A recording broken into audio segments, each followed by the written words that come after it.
10 seconds into round number 5. Your winner by TKO, ladies and gentlemen, and still undefeated, the WBO Intercontinental Middleweight Champion from Tijuana, Baja California, Mexico, Jaime Munguia.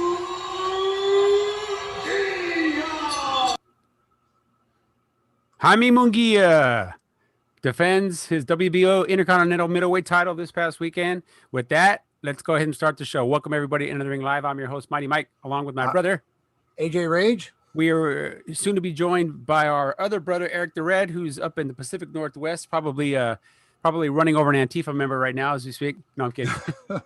Just kidding. No, man, what a great weekend of boxing. We had a lot of fights this weekend. Yeah, we actually did. It was interesting really fights, competitive fights. Good weekend. No, it really was. But since we got a few minutes here, till there's Eric. He's here. Eric is here. Eric the Red. Sorry, it's been a long day. Yeah, I know, for all of us, I think. Yeah. So we just started the show, Eric. Okay, we're right away. I think we want to jump right in and talk about what we feel was the most impressive performance of the. Well, maybe not the most impressive performance, but maybe because of the pressures on, it's Jaime Munguia. Obviously, I think Inoue was very impressive, but I think it's so much is expected of him in a way, and I think the guy was a bit overmatched, the Filipino kid. But if we revert back to talking about Munguia, AJ, what is your overall thoughts of the fight? Well, just to recap, Jaime Munguia beats Camilo SZEREMETA, stops him after 5 rounds. It officially goes down as a 6th round KO. He did not come out off his stool for the 6th round. I kind of knew he wouldn't. I kind of saw it towards the end of the 5th that Jaime was really starting to get to him. And what are your thoughts? No, was it at the end of the 6th? I thought it was the end of the 5th. I thought it was the end of the 5th. But I think it was the end of the 5th. It doesn't matter. Either the 5th or the 6th. I look at it this way. Officially, it goes down as a retired 6 rounds. Okay, TKO is round 6. So there's always all kinds of question marks when it comes to Jaime Munguia, according to the analysts, guys like Sergio Mora, Chris Mannix, and all these other ones and stuff. It almost seems like they have this grudge against Munguia.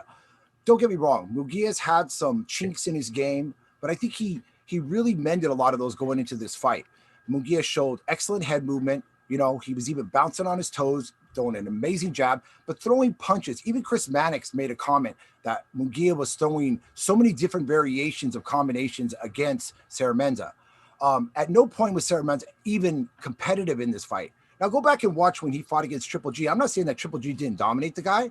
It went longer, but these are two totally different fighters. What Munguia did, he did exactly what he had to do. I think it was a showcase showing for Munguia. And I think anybody at this point that thinks Munguia has all these issues that they think he had in the past, they better wake up, because there was another comment that was made. Munguia just barely turned 24. He's still growing. This is a kid who might grow into a light heavyweight eventually and stuff. So I still think that the future is bright for Munguia. Yeah, absolutely.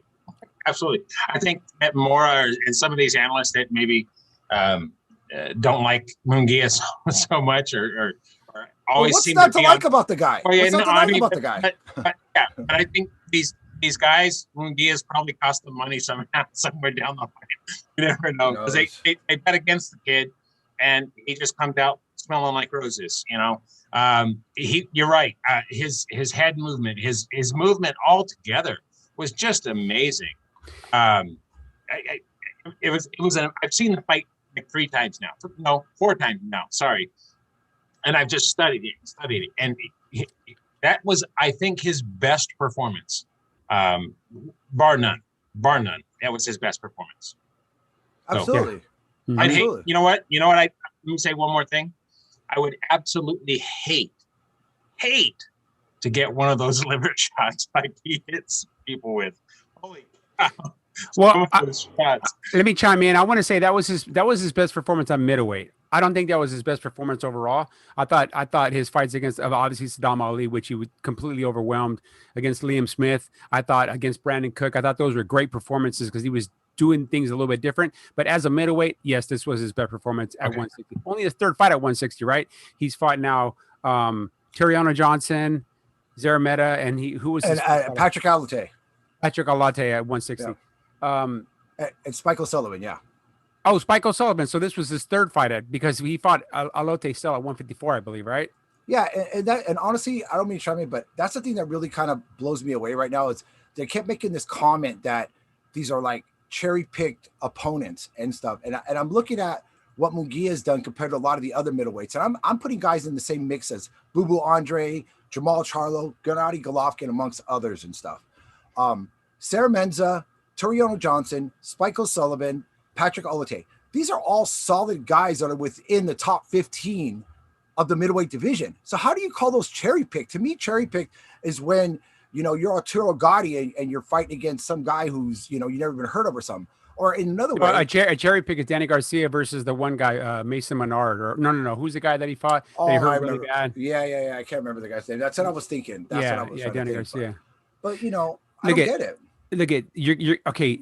There's a faithful band of Munguia haters out there, and they're probably and they're either diehard Canelo fans or they're Charlo fans. They basically they come from the other side of the track, so to speak, without getting without read between the lines is what I'm saying. I get it. The first argument they say is, well, the guy took the fight on 2 weeks notice, blah blah blah. Bullshit. Fighters at this level, every fighter takes, unless you're Canelo Alvarez, Deontay Wilder, Tyson Fury, most fighters take fights on minimal notice. Okay, if you're a 4-rounder, sometimes you don't know your opponent until a day before the fight. So this whole nonsense about he took the fight on 2 weeks notice. Yeah, he was in Poland, sitting on a sofa somewhere, fishing, and they said, "Hey man, you want to fight?" Oh yeah, I better get in the gym. No, the guy's in the gym probably 6 days, 5-6 days a week. So that argument, throw that out the window. That doesn't mean anything. Second argument. You want to see a cherry pick, and we'll segue into that. Who Charlo fought this past weekend, that's a cherry pick that went wrong. I'm actually surprised that they actually even mentioned Munguia during the broadcast. Let me ask you a question. How can someone like a Chon Cepeda with about 2 weeks to go have his opponent not be sanctioned, right? Oh, he's not competitive enough or whatever. But then a Jermell Charlo can fight a guy like Montiel, and nobody even bats an eye about it. Montiel's majority of his fights were on 147 and 154, right? Yes. 3 years ago, he gets starched with one punch by Jaime Munguia, right? The only time he's ever been dropped. Yeah, and he got knocked. He fell face first on the canvas. He was unconscious for almost 10 minutes. No, not that long, but he was hurting. He was hurting. Either way, these arguments, cherry pick, blah blah blah. Look at. I thought Jaime, when he first came out in the first round, I watched the fight with Rene Moreno, who was Jaime's roommate for about a year and a half, knows Jaime better than any commentator, better than anything. And Rene said it best. The first round, he was a little flat-footed. He still was just doing this little side-to-side thing when it should be just in and out. He was still just kind of flat-footed, So after the first round, Rene's like, I still want Jaime to move his head more. But one thing Jaime did that we knew he could do, AJU as well, because you've seen him spar, you've seen him fight. He has a variation of punches. He had the uppercut. They were talking about the uppercut. He's always had the uppercut. I remember watching him spar some guys at the gym, and he was landing just these massive right uppercuts. But as you get older and as you mature as a fighter, as a person, as an adult, as a man, you guys were adults. We're mature men now. We think now before we say and do things. Jaime's starting to think more now as he's letting his hands go. He's not just going to let him go just with reckless abandon. He's going to think, okay, well, I'm pawing this guy to the body, whatever. I got this guy coming this way, so I'm going to go with a right uppercut or a right whatever. He's thinking more as a fighter. His IQ is getting better and better. Well, he's maturing. He's 24 years old. Wait till he's 25, 26 years old. One of the things I liked from Jaime, too, is I loved his feints. His feints were just suckering SZEREMETA exactly where he wanted to be, almost like playing a chess game against a guy who doesn't know how to play chess. The thing about Jaime is, like I said, I mean, there was no issue with his conditioning. He was obviously he looked in great shape. He's had so many opponents, but one of the things that and only one person said it, and it was from another publication outside of the zone, and it was, you got to take your hat off to Munguia. The guy could have just starched this entire event and said, you know what, man, we're gonna go back to the drawing table and figure something else out. He stuck to it. He stuck in the gym, stuck away from his family, do everything he had to do, and he performed at the way he should have performed. Yeah, and who was that said that? Who? It was Steve Kim. Steve Kim said it. Oh, Steve Kim, yeah. Steve Kim, ironically enough, used to come to the gym and watch Jaime spar. Yeah, Steve Kim basically said that. You got to give Munguia credit for the fact that he went through with this event. I mean, how many times did the opponent change? Sulecki, then it was the other guy, then Sulecki again. Sulecki did it to him twice. That guy there should be some sort of a penalty. Then you had Ballard, who just basically woke up and looked at some video and said, I'm not getting in there with this monster. And you got to take your hat off to SZEREMETA for taking the fight. Okay, look at Jaime doesn't really have that really crushing one punch right hand. He could get you out of there with one left hook or one liver shot. He can, but he's not really just that one punch kind of guy. But then again, there's not many fighters these days that are doing that, with the exception of like an Inoue or Deontay Wilder. But what he does have, he's got a granite chin, and he's going to keep coming. He's going to keep coming. And this whole segue into Charlo about. Look, I know the triangle theory doesn't always work in boxing. It's not like baseball or basketball. I get it. Opponent A versus B versus C, whatever. I get it.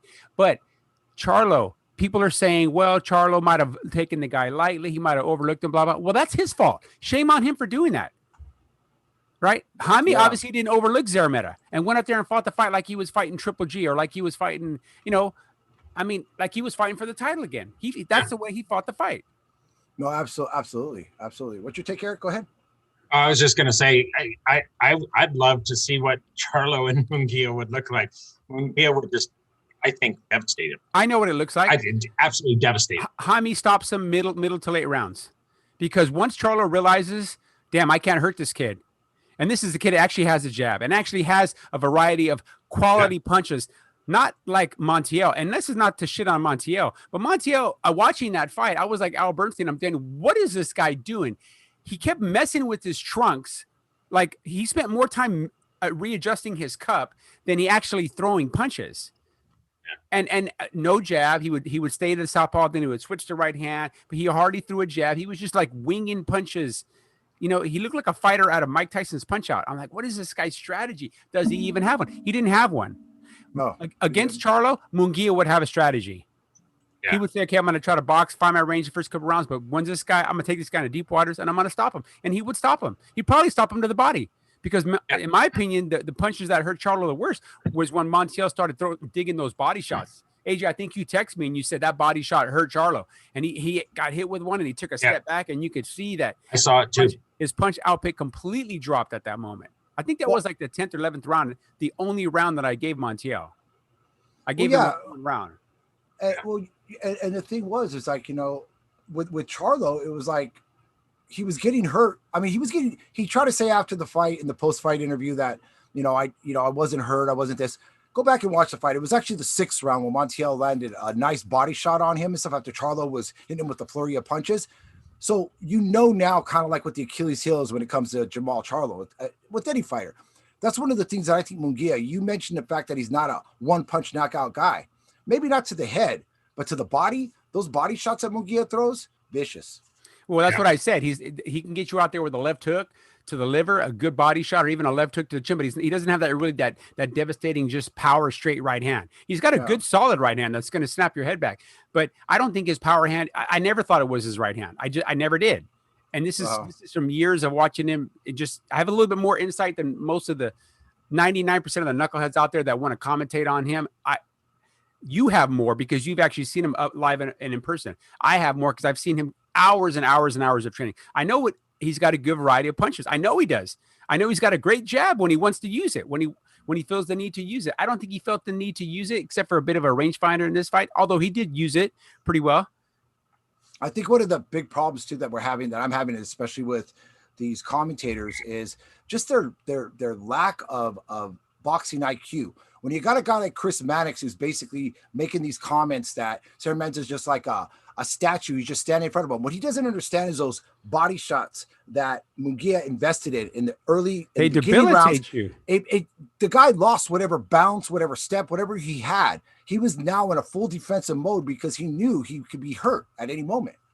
He's the same guy that fought Triple G, albeit a year later. He's the same guy. He's not going to change his stripes overnight. All of a sudden become this fleet-footed boxer. That's the issue I'm talking about. When he fought Triple G, the guy with stars and stripes. When he fights Munguia, he's a late substitute and a guy who's on the way out.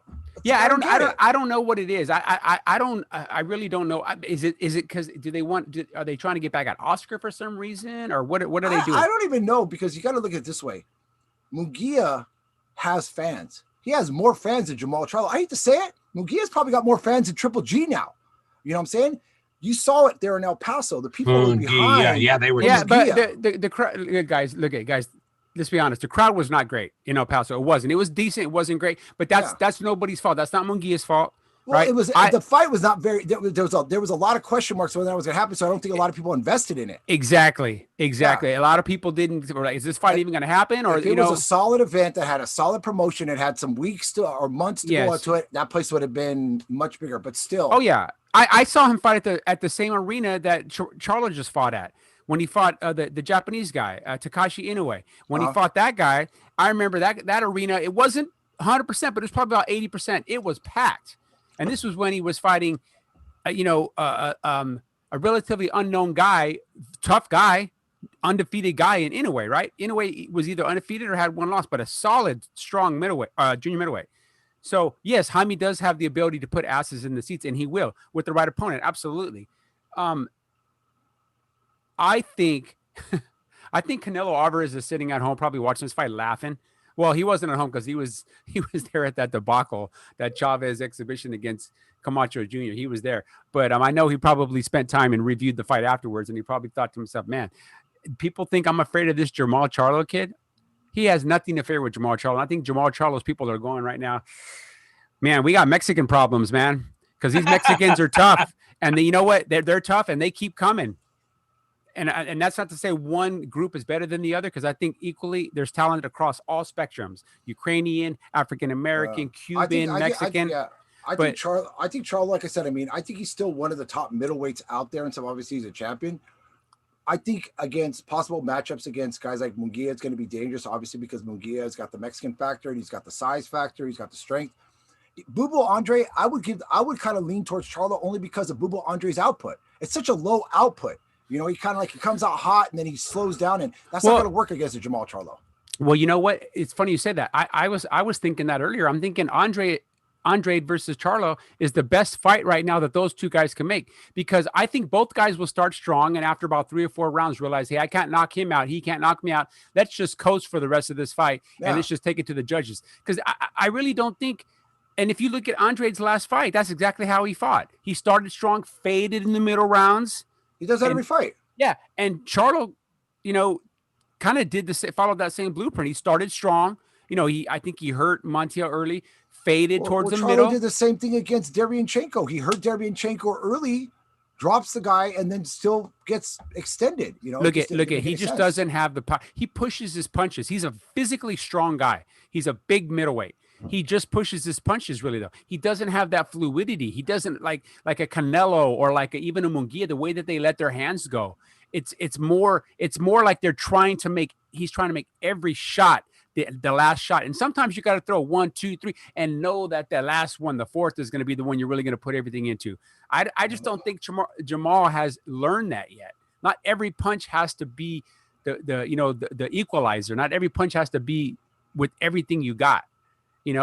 Pick your shots, they say, right, in boxing. Like I said, it puts a different take on what's going on in the middleweight division, because obviously, they said it there. I believe Jaime was number 1 in 1 or 2 or 3 of the two of the WBO and WBC. Number 1. And so and in being a former 154-pound champion and stuff, that's going to give him a lot of juice going into a possible bout. Obviously, we know who we have in the actual division and stuff, with guys like Gennady Golovkin, you got, Bubo Andre, you got Jamal Charlo. It just, at some point, these guys are going to have to fight each other. We know for a fact Munguia is not running from anybody. This is a guy who's going to step in against Triple G, with his first showcase fight, was deemed, not creditable, and then goes out and destroys Saddam Ali. And since then, that's all he's been doing, is destroying everybody pretty much. Even in the fights that he didn't look devastating in, he's made up for it. Because I always say this, fuck the past. It's what you're doing right now. And based on today, if I had to grade Jamal Charlo and Jaime Munguia, if I gave Munguia a B, I'm giving Charlo a C. That's where it stands. Yeah, you're only as good as your last performance, man. That's it, man. It's like a music. It's like an actor. It's like a musician. It's like anything. If you go out there and you stink it up, man, the only way to make it better is to go out there and look better. And Jaime looked good. Yeah, you could Charlo looked bad. You can go back and look at even Triple G's fight against SZEREMETA. He went more rounds. He had an opportunity to take this guy out. Go back and look at the knockdowns. Yeah, they were knockdowns, but the guy was kind of weird out of position, whatever. But the guy was never devastatingly hurt and stuff like this. It was just, but he didn't show that it factor where, he's another one where he doesn't have that one punch knockout. He'll get you an accumulation of punches and stuff, Yeah. But like I said, I mean, right now it's kind of eerie in the middleweight. And now Triple G's going to fight, the Japanese. Is he going to fight Murata finally? Yeah, he's going to fight Murata, so. Well, I think that's been his plan all along. I think that fight's been in the works for since pre-COVID, I think. And if that's his choice, hey, let him go up there and fight that guy. I mean, he better not mess around and end up getting beat by that guy. But if he does beat that guy, where does he come? I think he's got nowhere else to go. He's either got to fight Andre, he's either going to fight Munguia, give Munguia a shot, or he's got to fight Charlo. And he's called out by everybody pretty much. Yeah, because I think they see he's on the decline. Yeah. I don't see anybody calling out Jaime. I don't see Charlo calling out Munguia. I don't see, I don't know.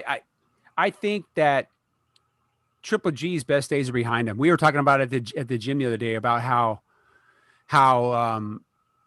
he's been on the decline ever since he tried to get Abel Sanchez to basically go against his principles and take a flat fee and reduce his trainer's expenses. And Abel told him no. And ever since then, Triple G really, just to me, hasn't really even been the same fighter. Well, because Abel's not a yes man. Abel's the one who's going to push you in the gym. Jonathan Banks, to me, comes off as a yes man, but that is what it is. But let's talk about so there's not really much to talk about the Charlo. We talked about Charlo and stuff. So why don't we go ahead and jump into the Monster, and then we can jump on some of these undercard fights. Yeah. Okay. Over at the Virgin Arena there in the former Hard Rock in Las Vegas, Naoya Inoue wins by devastating body shot knockout stoppage over the Filipino Michael Dasmariñas, who had a credible record. He had, I think, he was 20 something wins, 2 losses, and 17 knockouts or something along those lines. So a credible fighter. I mean, I wouldn't say he was a cherry pick. I mean, people love to throw that term around, but I think the guy had a decent record and Desperate is a solid fighter. And I think he was on like a 7-fight win streak. Several of them by 16 fight win streak. Several 7 fight. Yeah, 7 fight. 7 fights, several by KO. So you say to yourself, okay, Monster goes out there and does exactly what people are expecting him to do, and just look devastating.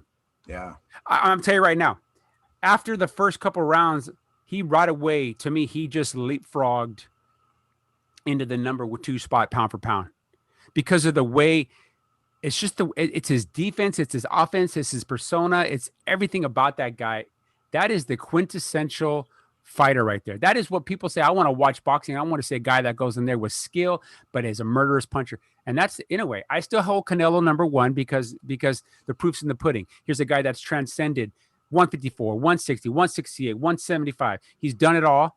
And he's still at the top of his game, so you got to give it to him there. I got Inoue at number 2, and I'm still kind of kicking around number 3 right now in my head. But Inoue, to me, just established himself as a solid number 2. One slip up by Canelo, and he leapfrogs him and goes to number 1. What did you think, Eric? What did you think? Did you get a chance to catch that fight? Yeah, I did.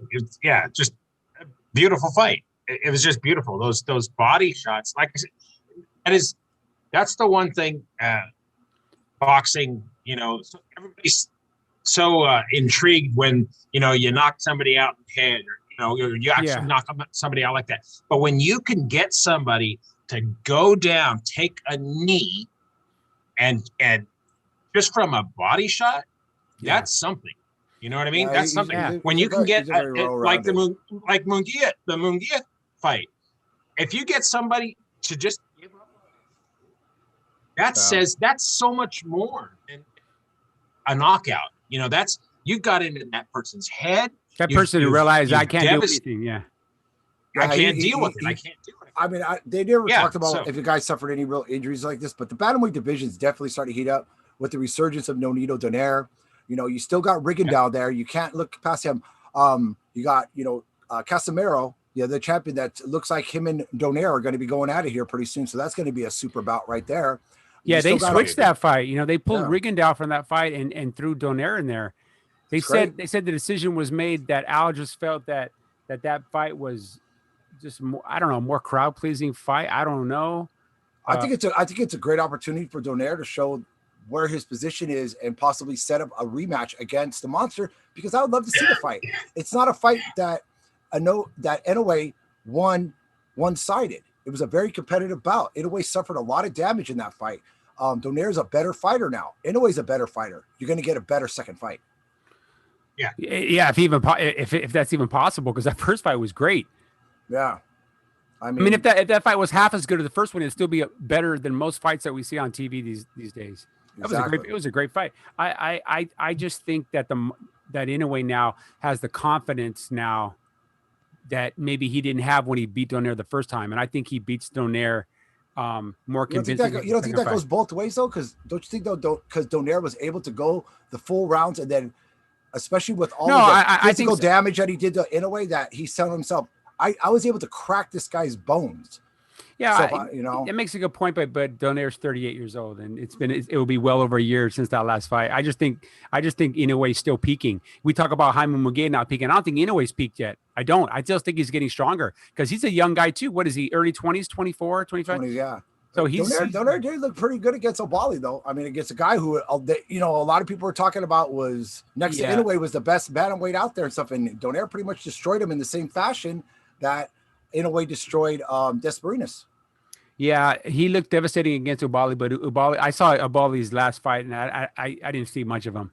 I didn't think much of him. I thought he was just way too small and took way too many punches. But I'm not taking nothing away from Donaire because I like Donaire a lot. Of the three, Donaire, Inoue, I don't really care for Casamaros that much. He looks like he's got a bit of an attitude. He looks like he's got a bit of something about him. He's got this false bravado.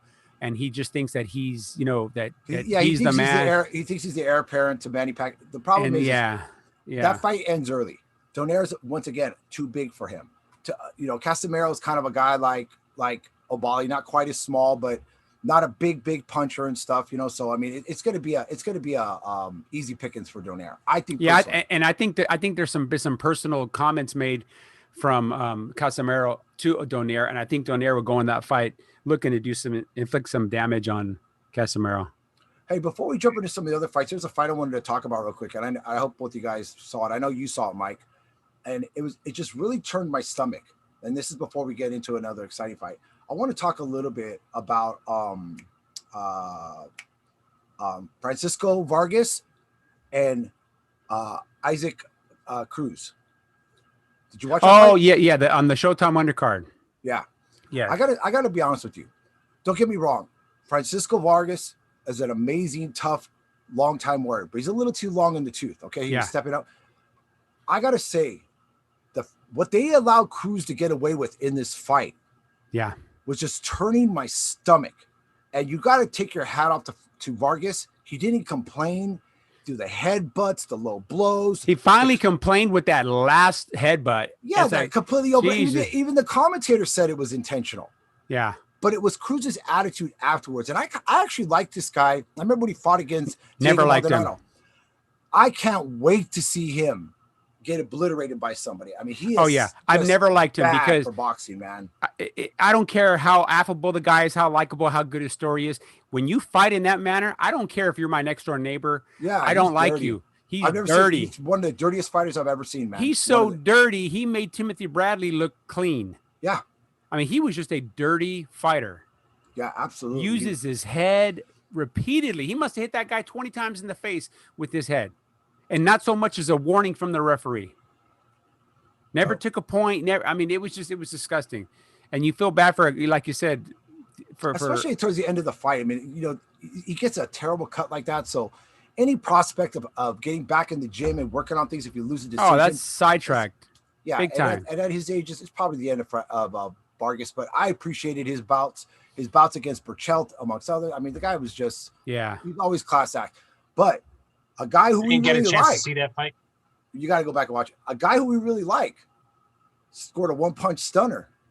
Why don't you go and talk about it, Mike? Okay. So we're going to jump back to the Jaime Munguia undercard. Gabe Rosado, was it a third round one-punch knockout of Melikuziev? Beck the Bully, they call him. Yeah. A guy that here's another guy. From the first time I saw him fight, I didn't care for him. I didn't care for the way he fought. He fought like a bully.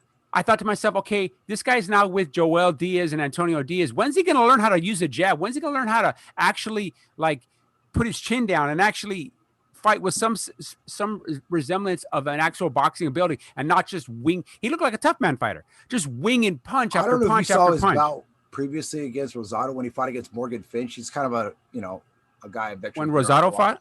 No, the bully. Yeah. And it was just, you're absolutely right. It looked like a tough man competition. And this is a guy who was primed, calling out, being totally disrespectful to Sergey Kovalov. And then something happened and that bout didn't happen. And so he ended up biting this guy, Morgan Finch. And then obviously he got this fight against Gabe Rosado.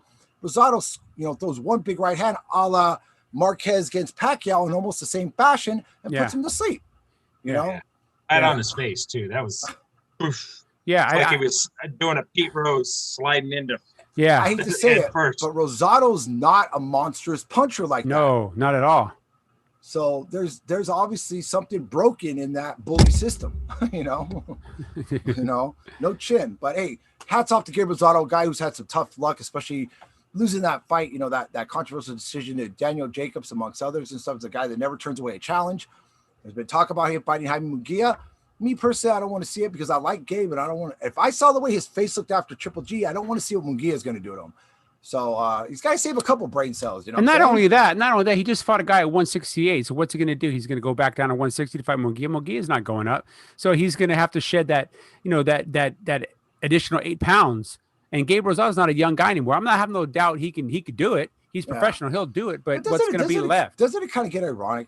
The two good guys in boxing, Munguia and Rosado, shine in a weekend, and right away they want to pit these guys because they want somebody to go home with a frown. I'm like, dude, come on, let these guys, let them blossom a little bit, man. Let Rosado get the rematch against Danny Jacobs. Give him the because Jacobs doesn't have a dance partner right now. No, I know they're talking about, but I think Munguia's camp should look elsewhere. Beating Rosado, let's say he does beat Rosado. What are they going to say? Well, Rosado really just got a lucky punch against Beck the Bully, an unproven guy with only 7 pro fights. Jaime, it's kind of a no-win situation because they're going to go, well, everybody beats Rosado. Rosado loses to everybody. I just don't think that's a smart business move for Team Munguia. I just don't. Yeah. Also on that same undercard on there, Mike, Adam Lopez lost a controversial decision to Isaac Dogboe. Well, this was actually on the ESPN one. So on the ESPN, we're jumping back to ESPN now on the undercard of the Monsters fight. Yeah, Adam Lopez loses. I tell you, when this fight was announced, I got to be honest with you.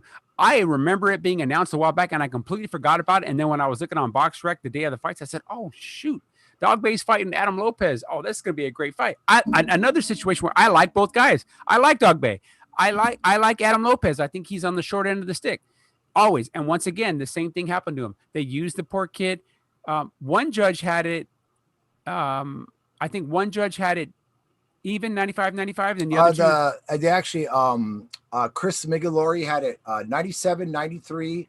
Dave Moretti had it 95-95, and Don Trilla had it 96-94. See, the 96-94 was good. The 97-93, I just think it was a much closer fight either way. I thought Adam pulled it out, but so did I. I get it. In the words of boxing purists, they're using Adam Lopez. They're just using the kid, and it's a shame. Every single loss that the kid suffered. I mean, you go back even to his loss prior when he fought against Oscar Valdez. He had Valdez on the ground twice in that fight. Looked like he was completely dominating Valdez, and then he gets caught. In the fight before that, he loses a controversial decision to Stephen Fulton, who's a champion right now. A lot of people felt that Adam Lopez won this fight. This kid could be truly undefeated. It's a sad thing, man. And he's a child of a guy who didn't have the greatest reputation in boxing, but he was a hard-nosed guy in Hector Lopez. Yeah, Hector Lopez gave Costa Zoo one of his toughest fights ever. I was very nervous when they signed that fight. Because I knew how Lopez was. He was talented, man. He was talented. He was tough, and it was still early in Zoo's career. I mean, it wasn't like he was already an established guy. It was very early, and it was a good learning experience for Costa Zoo. But yeah, his son, man, I think his son's a great fighter. Now, here's a guy that when I see him, I actually say, well, Buddy McGirt's actually doing good things with this kid, and this kid's getting better and learning different things. When I saw Beck the Bully or some of these other fighters, Joel Diaz, Omar Figueroa, when I see the way that they're fighting, I think, does this guy train these guys, or does he just show up on fight day? Does he let them use the gym there and they just do whatever it is they want to do, and then they shows up? Because I see zero improvement out of these guys. I know, man. That are out there. It's amazing, man. Let's hope Jojo Diaz looks better, because he's out there training, I believe, with Joel Diaz in Coachella. Let's hope that he's, learning something and actually trying to, switch up his arsenal a bit.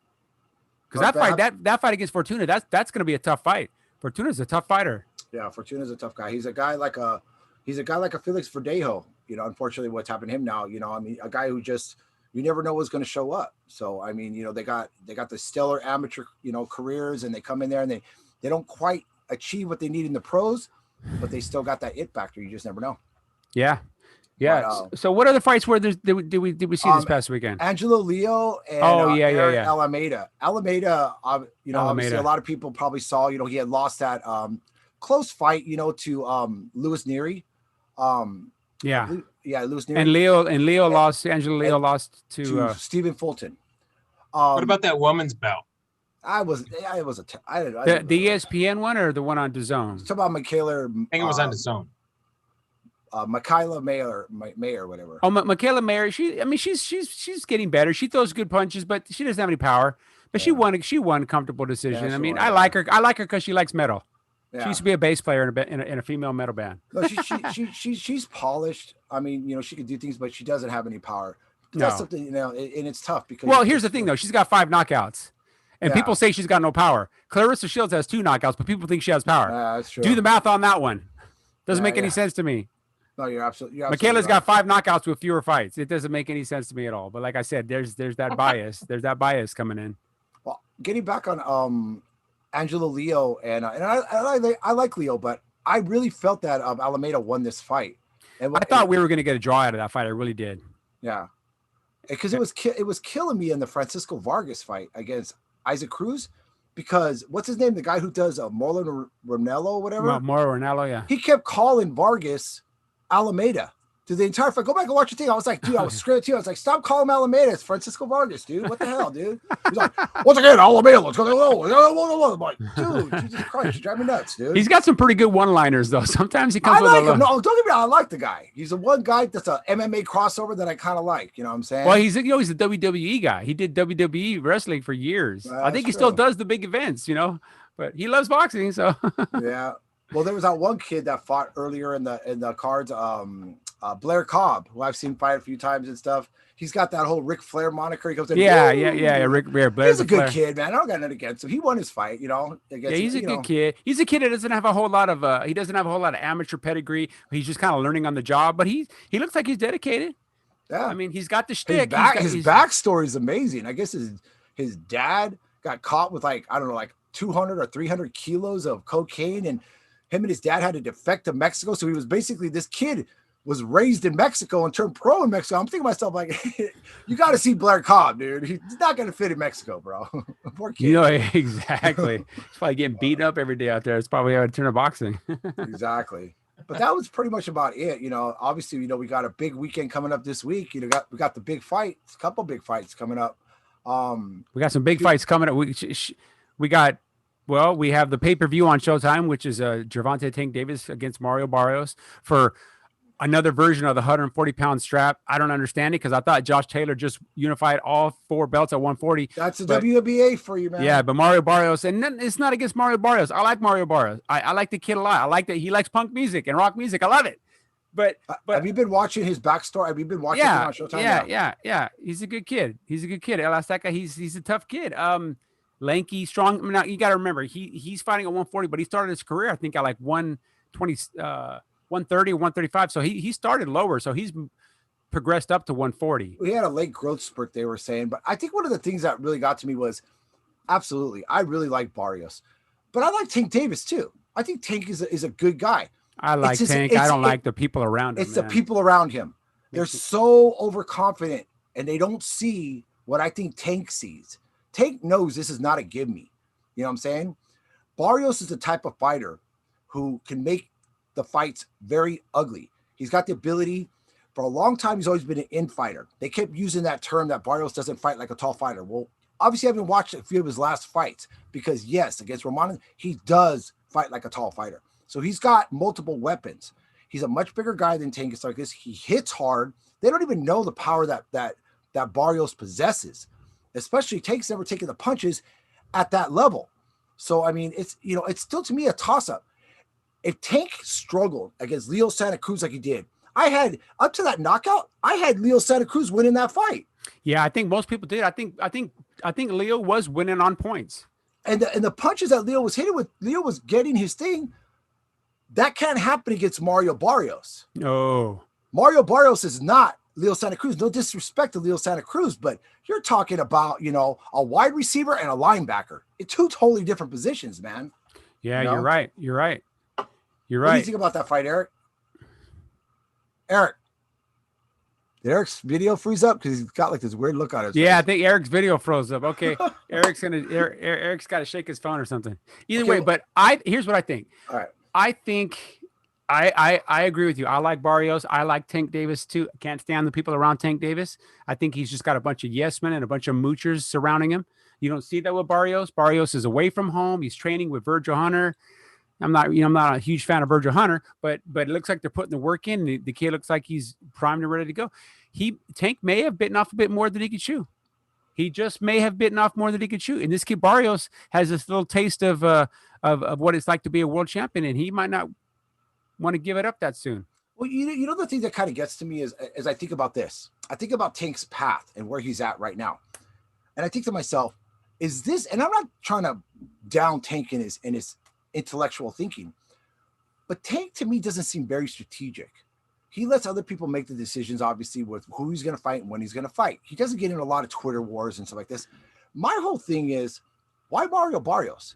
Who pointed Tank Davis in that direction? And I got one name that comes to mind every time, and it's Floyd Money Mayweather. Well, it's real simple, bro. He's a PBC fighter. Uncle Al tells him who he's going to fight. This is who you're going to fight. They see something in Barrios. You know what they see? They see a 140-pound strap is what they see. WBA, even though it's not the real strap, because Josh Taylor is the undisputed 140-pound. And so what happens if Tank wins it? Does he relinquish what he's got there and he stays at 140 pounds? Because then the prospects they get even more dangerous when you got guys like what's he going to fight? What's he going to fight? Josh Taylor? Yeah, that's what I'm saying. Is he going to fight? Is he going to fight Ramirez, or is he going to fight? Maybe he does a rematch against Pedraza. I don't know. I'd rather see him step down to lightweight and take on Teofimo. Teofimo, once he gets better. Yeah. Yeah. But once he overcomes the fake COVID, then because apparently nobody else in the inner circle got the COVID but him. I know we don't like to talk predictions and stuff because predictions to me are like, like a guess. But who do you like in this fight? Barrios versus Tank? At first glance, I like Barrios. I don't think he's not ready to give up that. And anybody that thinks he hasn't been in tough, he fought Akhmadev tooth and nail, toe to toe for 12 rounds. And Akhmadev is a strong Russian fighter with a huge amateur background. And he took some massive shots. Lomachenko, he's probably the most stellar amateur, coming out of the amateur. And not only that, and in that last round when Barrios landed, I think it was a left hook and dropped Akhmadev. It was a quick knockdown, but he knocked him down. He lands that punch on Tank Davis, who's not used to getting hit by 140 pounders. I don't care who he's sparring in the gym. That's with 16-ounce gloves and headgear. This ain't the real deal. This ain't 8-ounce gloves and no headgear. I'm telling you, man. I tell you, I feel the same way. I think they bit off more than they could chew. I'm gonna tell you why I like Barrios. I think I like Barrios because to me, Barrios comes from a bigger boxing pedigree. He comes from a family that's always been involved in boxing. His sister boxes, his dad, his grandfather, they all love boxing. Tank didn't have that luxury. Tank kind of fell into boxing out of necessity. You know what I'm saying? Yeah. Barrios comes from a family that loves boxing. So in his heart, before he was even born, that boxing neutron was already there. Tank didn't have that. So now Tank's trying to, and don't get me wrong, I give nothing but credit to Tank Davis, daring to be great. If he made this decision or somebody else made the decision for him, either way, Tank's going to fight the fight. I also agree. I think he's biting off a little bit more than he could chew. I think that he needs to talk to his handlers and tell him, you know what? We've already got smoke. Don't make fire. Because that's what you're going to do with Barrios. You're not going to get Barrios' head. Okay. Barrios listens to metal music and stuff. We're all about chaos. We're all about disarray. We're all about things coming from this side and this side. You're not going to break this focus. It's there already, man. You know? Yeah, you're right. You're right. You're Barrios, back. Eric's back. What's Sorry. up, Eric? Sorry. Damn internet. Just and Barrios understands, as much as this is a dare to be great fight for Tank Davis, if Barrio knocks out Tank Davis, where does that put Barrio at in the 140-pound division? Well, yeah. I mean, just the name alone. I mean, you could say things with Josh Taylor and everything like this. Josh Taylor might have all the straps, but he doesn't have a Tank Davis on his resume. Barrios will. Even though a guy's at a much lower weight, it doesn't make a difference. It's just like beating Manny Pacquiao. Yeah, you're right. Tank Davis. Yeah, I mean, granted, I wouldn't put Tank Davis. I don't think Tank Davis could beat someone like a Chon Cepeda. No. I don't think he could beat a legitimate 140 pounder with power. But you're right, though. Tank Davis has the name. He's got the Mayweather team behind him. He's one of the PBC's big guys. It's going to be a pay-per-view fight. I don't know what kind of numbers they're going to do. Erickson Lubin's on the undercard for Jason Rosario. That's going to be a good fight. Very interesting fight. So, I mean, let's just hope that card is worth the money. But, either way, people could – I love when I see other boxing commentators or people shit on pay-per-views. They go, well, yeah, he fought on pay-per-view, but only 150,000 people bought it. But, yeah, that's 150,000 more people that bought the free fight on ESPN. You can't shit on somebody when they're fighting a pay-per-view fight. At the end of the day, it's not their decision. They're getting paid big money, so to justify the payment and the paycheck at the end of the day, they're putting it on pay-per-view. Enough people would tune in to get these guys paid. So yeah, is it gonna sell 4 million like Mayweather versus Pacquiao? No. If it does 100,000, 150,000, that's respectable. That'll get these guys paid, right? Exactly. So like I said, I think it's going to be. I hate when people shit on pay-per-view numbers. I think it's going to do good numbers. I think there's a lot of people out there are interested, whether you love Tank or you hate Tank, they're going to want to watch his fight. I mean, look at Tank's fight against Leo Santa Cruz. It was a great card. I think a lot of people are going to be very interested to see. They're going to want to say, hey, I was there when I saw Tank get knocked out. You know what I'm saying? Or vice versa. To see a guy jump a couple divisions and beat a bigger guy, especially score a devastating knockout, that's special. And aren't they fighting in Atlanta this weekend? It's in Atlanta. Is that right? I'll double check.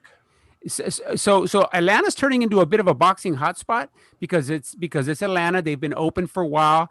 They I mean, ticket prices are going to be fairly, probably fairly competitively priced. You know what I mean? You could go see the fight. Yeah, they're fighting at the State Farm Arena in Atlanta, right? Hey, Eric, we're talking about the Barrios versus Tank Davis fight. What's your take on that? I think, kind of what you guys just said. Tank's going up. This fight, right? Yeah. They say he's going up 2 divisions. I mean, or technically really. 1 because he fought at 135 against Leo, but he's not a 135 pounder. He's all his fights about at 130. So yeah, technically he's going up 2 divisions, 10 pounds. And Barrios is, it's going to be an interesting fight. Let's just hope. Well, Tank's should really watch out because if he gets caught, I mean, we don't really know what it's going to be like.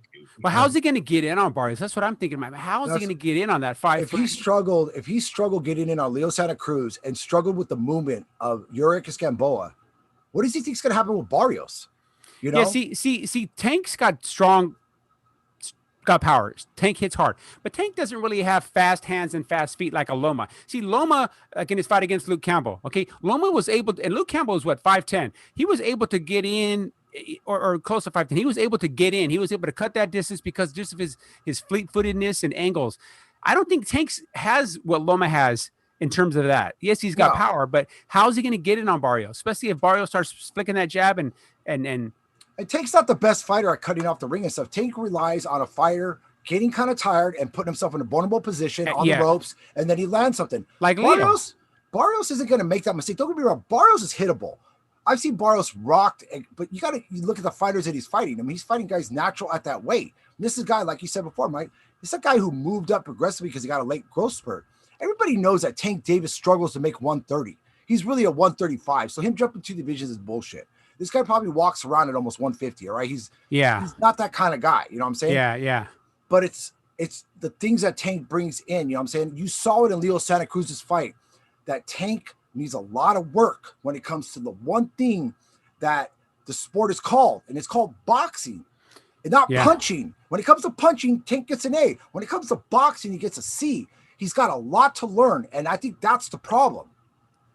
Yeah, you know, you're right. If he could catch a guy, he could get it. He could get a guy. He's out not of there. a very good boxer. You'll go and watch him. I mean, he does the way he moves. He just doesn't. He's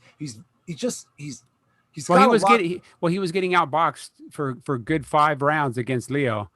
Yeah. And Leo's not exactly a boxer. Leo's more of a fighter. And Leo's not that fast of a guy. And Leo was landing clean punches. What happens when Barrios lands something with some conviction? Yeah, you're right. But let's jump into the bout that I know we're all excited about. Yeah, you know what I'm saying? Because we're getting late in the thing. And that's the great Vasily Lomachenko and his return against Yoshimoto Nakatani. Yeah, that's Saturday on ESPN. Free ESPN, right? It's on regular ESPN. Gotta love it, man. The return of Lomachenko. I was just talking to Neil today, you know, our man on the scene there in Vegas, our odds maker, and the odds are I mean, Lomachenko money's coming in heavy on him. So and I think there's no over and under for the fight. William Hill doesn't have an over and under, so they're not really predicting a stoppage, but they're just thinking that Lomachenko is going to just outbox this guy for 12 rounds. I see Lomachenko going out there and trying to make a statement, and I think he's going to target that body because that body is big. He's 5'11". What is Loma, 5'7"? So he's given up several inches in height and reach, and I think he's going to go, okay, I'm going to get on this guy with my fleet-footedness. I'm going to get in on him, and he's going to just dig to the body. I see him stopping just like Inoue did. We might have 2 body stoppages back-to-back on ESPN. That's what I see. I don't honestly, I think this is going to be a bigger test for Lomachenko than people think. I'm going to tell you why. Nakatani showed a lot of intestinal fortitude against a much harder hitter in Felix Verdejo. Verdejo is also a fast fighter. Nakatani gets dropped twice by Verdejo, comes back. This guy is tough, all right? He's learning. He knows how to fight from distance. You're absolutely right. Lomachenko has to make a statement. If he fights scared like he did against Teofimo in the first 6 rounds, he's going to lose this fight. He's got to come in and do a la old-fashioned Lomachenko like he did against so many of the fighters. No new game plans.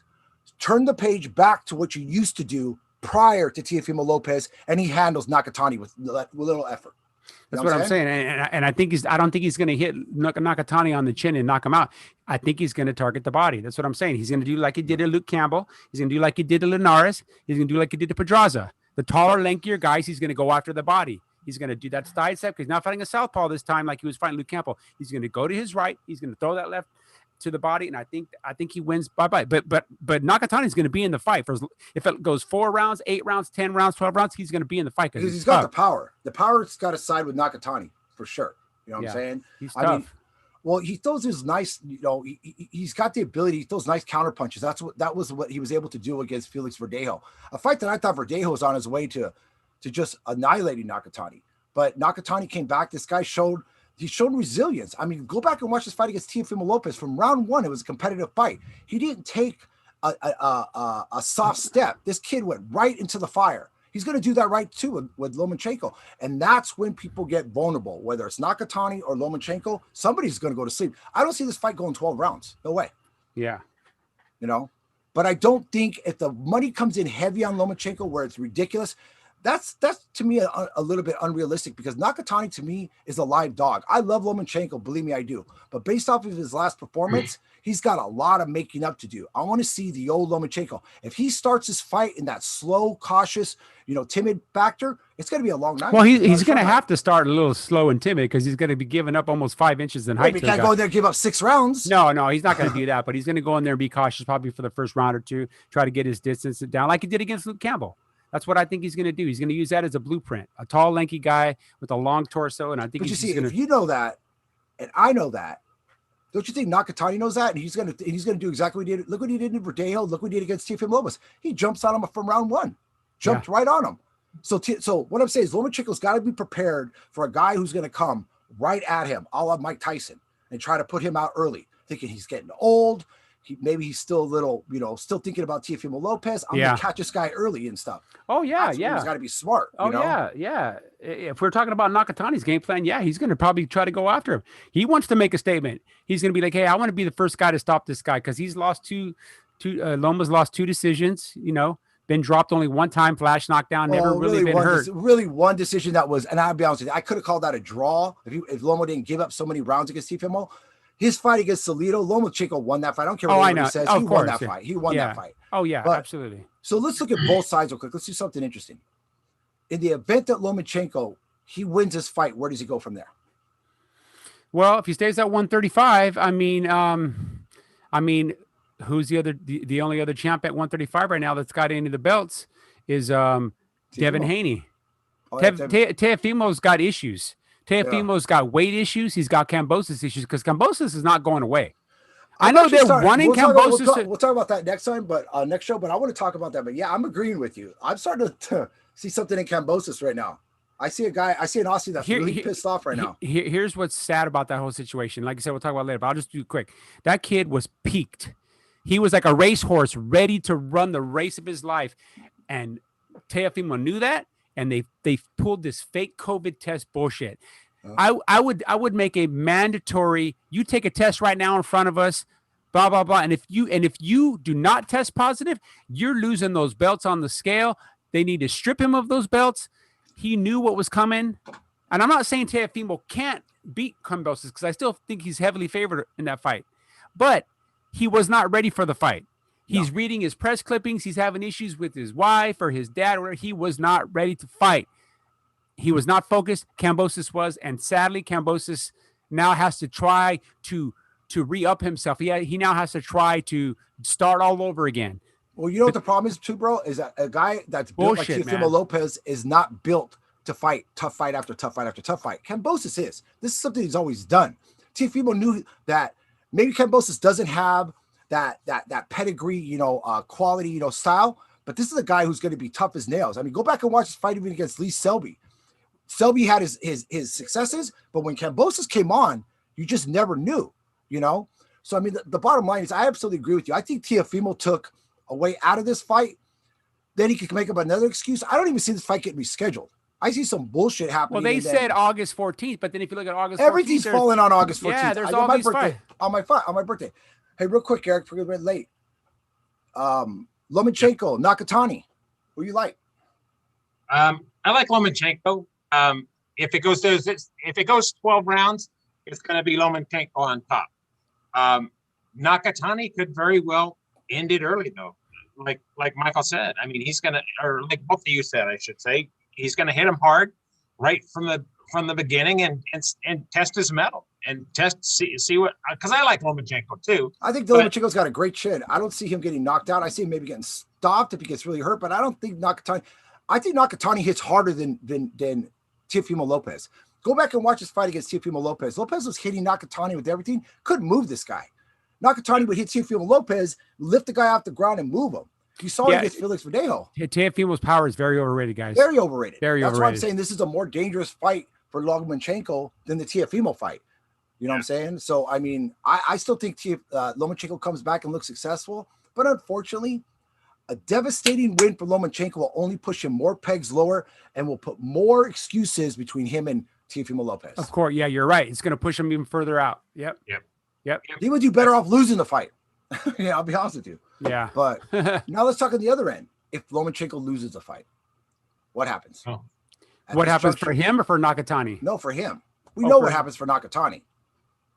Well, what would Nakatani maybe try to get a rematch with possibly with Teofimo Lopez or go after Devin Haney or whatever's going to happen. I don't see Devin Haney fighting any of these guys in the near future either. He's worse than Teofimo. He's going to cherry pick somebody else coming up pretty soon. Somebody that's in part of Matchroom. It could be a UK fighter. Who knows what it's going to be, but I don't see him. Isn't it terrible how two fighters just completely destroyed that hotbed of talent? Two fighters with their antics. They're completely taking all the belts. Well, it's real simple. The sanctioning bodies need to just pull those belts. They did it to Tyson Fury. If you could do it to Tyson Fury, you could do it to Teofimo Lopez and Devin Haney. You know what I mean? That's so sad, man. It really is, man. I mean, because there's a lot of guys that are just getting completely lost in the shuffle and stuff right now in that division. Well, like I said, it's gonna be a real interesting fight. Rob Brandt's back. Obviously, I know we're running out of time. He's back in action. Erickson Lubin, who's I'm really high on. He that's on the Showtime card. Yeah. going up against former champion Jason Rosario. That's going to be an interesting fight right there. I lean towards Lubin because of his punching power, but you never know Rosario, you know. He's Rosario is easy. Let's see if he can recover from the body shot heard around the world. I never saw a guy convulse on the ground before from a body shot. Oh, from Charlo? Yeah, I'm like, what the hell was that? Did he shoot him with a gun? I don't know. I saw a video today of a lion that got bit by a black mamba, and it looked like that. In fact, it didn't even look that bad. That guy was on the ground convulsing like somebody just shot him with a 12 gauge in the liver. I was like, what? Well, that's what surprised me so much, bro. When Rosario beat J-Rock, yeah, he was coming off of a split decision, which I actually thought he lost a fight against Jorge Cota. You know, the guy who just got beat by the Sebastian Fortuna. Fendora, I think to myself, Fendora. I'm thinking like this guy, you know, hot and cold. You don't know. You know what I'm saying? So he was cold last time. Maybe he'll be hot this time. I still think Erickson Lubin gets the win here. I think he does. I think if Erickson Lubin looks devastating, then I think maybe they'll talk about a Lubin versus a Charlo rematch, right? Because that would be the rematch, correct? Well, Lubin's fighting. He's fighting at 160 now. Okay. So he'll be going after Jamal, and I'll tell you right now, honestly, I give him a good shot against Jamal. Yeah, I do too. You know, I do too. Lubin's a strange guy because you look at him, you think, oh, he doesn't look big enough, but you don't realize that as big as he is, you know what I'm saying? He's 5'10", but he's a bigger guy. He's just like one of those guys. Yeah, you look at him and you look at like Tim Hurd and Jay Hurd, and you're like, how the hell these guys are fighting the same division? Yeah. So that fight's coming up too. We're gonna do a special one on that one because that's coming up. That's gonna be a Wednesday fight, Tim Tszyu versus Michael Zarafa. That's coming up too. But I think that's all the big fights for this weekend, though, right? So we got the Showtime pay-per-view, we got the ESPN Lomachenko card on ESPN. I mean, that's enough. I mean, it was tough this weekend. Thank God the DAZN card started early. We could get that one out of the way and then jump to the Showtime and the ESPN because it would have been too hard. I'm lucky I set my reminder. Because literally my reminder went off. I was going to do something. I go, oh shit, dude, the fights are coming on now too early. But it was great though. I'm gonna say let's do this. Let's say who are winners and losers of the week. I'm gonna say winners. I'm gonna call a tie between Jaime Munguia and Naoya Inoue, and losers maybe a 3-way tie and Gabriel Rosado too. And then the losers of the week would probably have to be, sadly, George Kambosos, who was supposed to fight this past weekend. You know, he's a loser. I feel bad for the kid because he was primed and ready to go. And then, of course, Charlo, who just did not live up to the hype at all. Maybe it was a one-off. Maybe he bounced, like they say in horse racing, but he did not look good at all. Well, no, and the bullies in the loser column as well.